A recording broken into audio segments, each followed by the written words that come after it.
Hi friends, welcome to my channel Padma Suresh kitchen. Today వంకాయ బెండకాయతో పచ్చడి చేశాను. ఈ పచ్చడి ఎలా చేయాలో చూపిస్తాను రండి.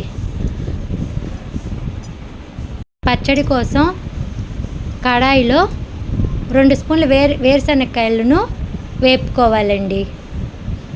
వేపిన తర్వాత పక్కన తీసి ఒక ప్లేట్లో పెట్టుకోవాలి. నెక్స్ట్ పచ్చిమిరపకాయలు, ఒక 20 పచ్చిమిరపకాయలు, వంకాయ ముక్కలు, బెండకాయ ముక్కలు అన్నిటినీ ఫస్ట్ ఆయిల్ వేయకుండా ఫ్రై చేసుకోవాలి. దీంట్లో వాటర్ పోయే వరకు ఫ్రై చేసుకోవాలి. అందరూ ఆయిల్ వేసిన తర్వాత ఫ్రై చేస్తారు. అలా కాదండి, ఇలా చేసుకుంటే పచ్చడి సూపర్గా ఉంటుంది. ఆవాలు, 1 స్పూన్ ఆవాలు, జీలకర్ర, 1 స్పూన్ మినపప్పు కూడా వేసుకొని బాగా డ్రై చేసుకోవాలి.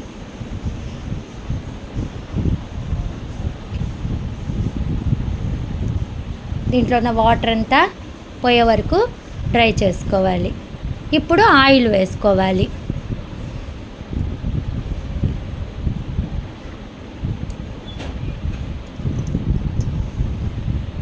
మూడు స్పూన్ల ఆయిల్ వేసుకొని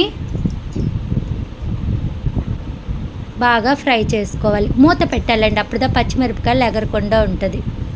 ఇలా మూత పెట్టిన తర్వాత బాగా ఫ్రై అయిన తర్వాత వీటిని కూడా ఒక ప్లేట్లో తీసుకొని చల్లారి పెట్టుకోవాలి.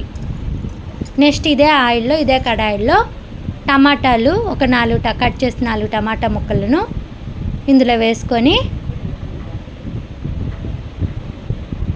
ఫ్రై చేసుకోవాలి.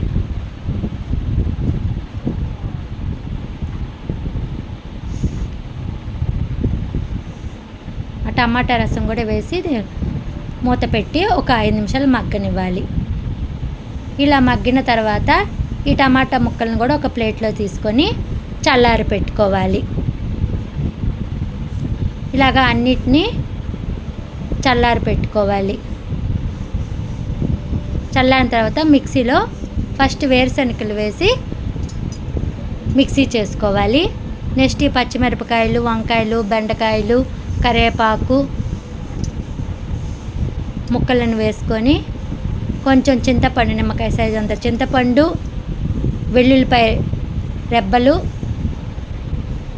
కల్లుప్పు 1.5 స్పూను కల్లుప్పు, ఇలాగా మనం ఒకదాని తర్వాత ఒకటి మిక్సీ వేసుకుంటే మనకు రోట్లో పచ్చడి చేసినట్టుగానే టేస్టీగా రోటి పచ్చడిలాగానే వస్తుందండి. కల్లుప్పు వేసిన తర్వాత కొత్తిమీర కూడా వేసుకొని గ్రైండ్ చేసుకోవాలి. ఇలా గ్రైండ్ చేసిన తర్వాత చల్లారిన టమాటా ముక్కలను వేసుకొని గ్రైండ్ చేసుకోవాలి. నెక్స్ట్ ఒక ఉల్లిపాయ ముక్కలు వేసుకొని ఊరికినే కొంచెంగా గ్రైండ్ చేసుకోవాలి. అంతే అండి, టేస్టీ వంకాయ బెండకాయ పచ్చడి రెడీ అండి. పచ్చడి వేడివేడి అన్నంలో కలుపుకొని నెయ్యి వేసుకొని తింటే సూపర్గా ఉంటుంది. అలాగే ఇడ్లీ, దోశ అన్నిటికీ బాగుంటుందండి. నెక్స్ట్ పొటాటో క్యాప్సికమ్ కర్రీ ఎలా చేయాలో చూపిస్తాను రండి. బంగాళదుంపలను కుక్కర్లో బాయిల్ చేసుకోవాలి. కుక్కర్లో గిన్నె పెట్టి ఒక 3 విజిల్స్ వచ్చే వరకు ఉడకపెట్టుకోవాలి. ఈ ఉడికే లోపల క్యాప్సికమ్ని కట్ చేసుకొని, టమాటాలు, ఉల్లిపాయలు కట్ చేసుకొని పెట్టుకోవాలి. ఈ ఉడికిన బంగాళదుంపలను కూడా పక్కన ముక్కలకు కట్ చేసుకొని పెట్టుకోవాలి. నెక్స్ట్ కడాయిలో ఒక 3 స్పూన్ల ఆయిల్ వేసిన తర్వాత 1 స్పూన్ సోంపు వేయాలండి. సోంపు వేసుకుంటే సూపర్గా ఉంటుంది. సోంపు ఫ్రై అయిన తర్వాత కట్ చేసి పెట్టుకున్న 2 ఆనియన్ ముక్కలు, కరివేపాకు వేసుకొని గోల్డెన్ కలర్లో వచ్చే వరకు ఫ్రై చేసుకోవాలి. ఫ్రై అయిన తర్వాత అల్లం వెల్లుల్లిపాయ పేస్ట్ 2 స్పూన్ల అల్లం వెల్లుల్లిపాయ పేస్ట్ వేసుకొని ఫ్రై చేసుకోవాలి. ఫ్రై అయిన తర్వాత కట్ చేసి పెట్టుకున్న 3 టమాటా ముక్కలను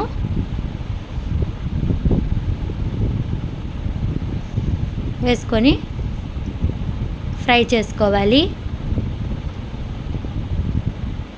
ఇవి బాగా ఫ్రై అయిన తర్వాత కట్ చేసి పెట్టుకున్న క్యాప్సికమ్ ముక్కలు, పసుపు 1 స్పూన్ పసుపు, 1.5 స్పూను సాల్ట్ వేసుకొని క్యాప్సికమ్ ముక్కలను కూడా వేసుకొని కొంచెం ఫ్రై చేసిన తర్వాత బాయిల్ చేసి పెట్టుకున్న పొటాటో ముక్కలను కూడా వేసుకొని బాగా కలుపుకోవాలి.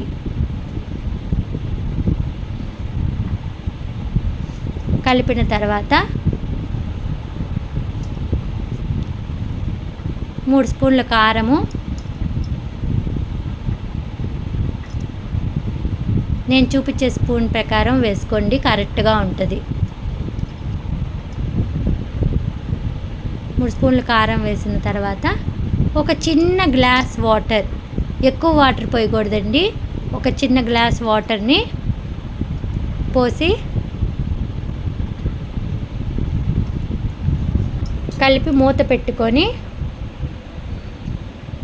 బాగా ఫ్రై చేసుకోవాలి. ఇలా ఫ్రై అయిన తర్వాత గరం మసాలాను వేసుకోవాలి. ఈ గరం మసాలా వేసిన తర్వాత ఒక 5 నిమిషాలు ఫ్రై చేసుకోవాలి. ఆయిల్ పైకి వచ్చే వరకు ఫ్రై చేసుకోవాలి. అంతే అండి, tasty potato capsicum curry ready అయిపోయింది. ఇలా కొత్తిమీరతో గార్నిష్ చేసుకోవాలి. ఈ కర్రీ చాలా టేస్టీగా ఉంటుందండి. తప్పకుండా ట్రై చేయండి. మీకు నచ్చితే like, share, comment and subscribe my channel. Thank you అండి.